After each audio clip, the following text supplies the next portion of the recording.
Yes, যদি সুযোগ হয় শেখ হাসিনার পক্ষে করব। একটু ক্লিয়ারলি বললাম যে যদি সুযোগ হয় তাহলে শেখ হাসিনার পক্ষেই লড়াই করব ট্রাইব্যুনাল কেন, সব মামলাতেই। ব্যর্থ কি এখন হয়ে যায় না? আপনি কি মনে করেন মিডিয়ার স্বাধীনতা আছে, গণমাধ্যমের স্বাধীনতা আছে পূর্ণমাত্রায়? Not at all, I don't believe ইট।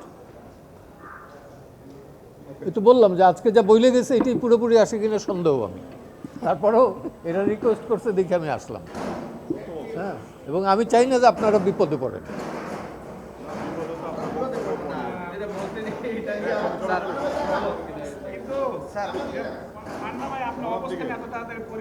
না, অবস্থান আমি পরিবর্তন করি না। তো আমি আবারও বলি আমি আছি নিপীড়িতর পক্ষে অলওয়েজ।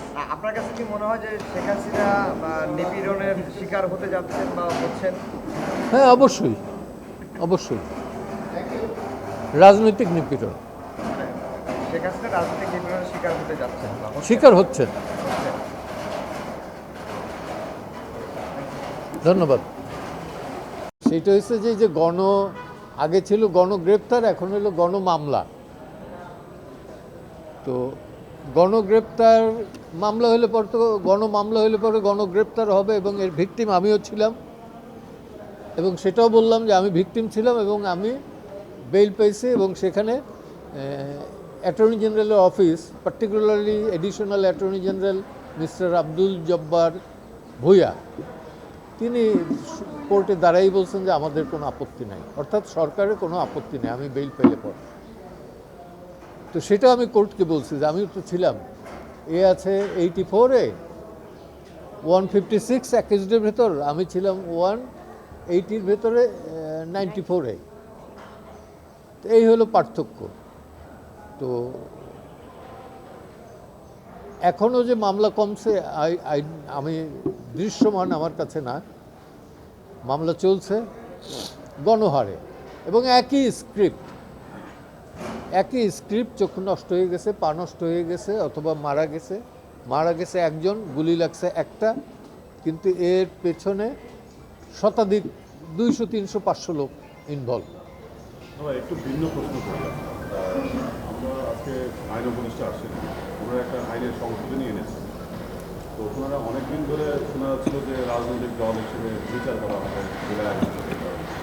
পরবর্তী করে তারা যে আইনের সংশোধনী এনেছে, দলের বিচারের বিষয়টা পিছিয়ে গেছে, তারা করেন না সেই সংশোধনীটা। তো ওনারা বলছেন যে এটা একটা বিচারের শুদ্ধতার জন্য হয়তো ওনারা করেননি, এটা বলেছেন। আপনি কি মনে করছেন যে তারা একদিন বলে এসে আবার আইনে সংশোধনীতে সে বিষয়টা আনলেন না, শাস্তি বা বিচারের বিষয়ে? এটা ওনারাই ব্যাখ্যা দিতে পারবেন ভালো। আমি যেটা বুঝি যে ডক্টর ইউনূস মিনুয়েল বোধহয় রিয়েলাইজ করছেন যে এই সংশোধন এগুলো করা ঠিক হবে না। উনি গতকালকে আমি একটা সোশ্যাল মিডিয়ার দেখলাম, উনি বলছেন যে রাজনৈতিক দল যদি সংস্কার না চায় তাহলে নির্বাচন দিয়ে আমি চলে যাব। আক্ষেপের সুরে বলুক আর অভিমানের সুরে বলছেন এটা, এবং দিস ইজ দ্য রিয়েলিটি। এই গভর্নমেন্টের প্রাথমিক দায়িত্ব এবং একমাত্র ডিউটি হচ্ছে নির্বিঘ্নে লেভেল প্লেয়িং ফিল্ডে একটা নির্বাচন দেয়া এবং গণতান্ত্রিক পদ্ধতিতে সেই সরকারের কাছে ক্ষমতা হস্তান্তর করা। Nothing else. এই সরকারের কোনো দায়িত্ব এবং কি বলবো যে রেসপন্সিবিলিটি নাই, লায়াবিলিটিস আছে অনেক। স্যার, আরেকটি বিষয় দেখা যাচ্ছে যে জুলাই আগস্টের বিচার তো ট্রাইব্যুনালেও চলতেছে, এবং সারা দেশের বিভিন্ন আদালতে, থানাতেও মামলা হয়েছে। এখন এখানেও বিচার চলছে, আবার সারা দেশের আদালতগুলোতেও মামলা হয়েছে, একটু ডাবল জেপার্ডি হয়ে হচ্ছে, কারণ এত গণহারে হচ্ছে যেটা অকল্পনীয়। এবং আমার মনে হয় যে বাংলাদেশ স্বাধীনতা যুদ্ধের পরে এবারই সর্বপ্রথম এই গণহারে মামলা হচ্ছে।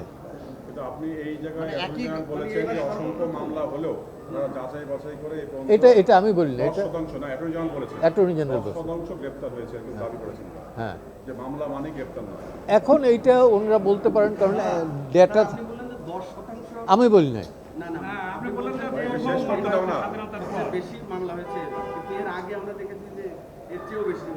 তাই নাকি? আমার জানা ছিল না। না, পরিসংখ্যান তো তাই বলে। পরিসংখ্যান যদি তাই বলে 16 বছরে যদি হয় আর এইখানে 3 মাসের সেইটা কি সেম? ওই পরিসংখ্যানে আনেন। না, এই 3 মাসে তো রিজন আছে, অনেক রিজন আছে কি নাই এটা তো আমি বলি না, আমি বলছি যে সংখ্যাটা 16 বছরে যা হয়েছে 3 মাসে তুলনামূলকভাবে বেশি হয়েছে। না, মুক্তিযুদ্ধের পর এত বড় মেসাকার তো হয়নি। এই ছবি নাও।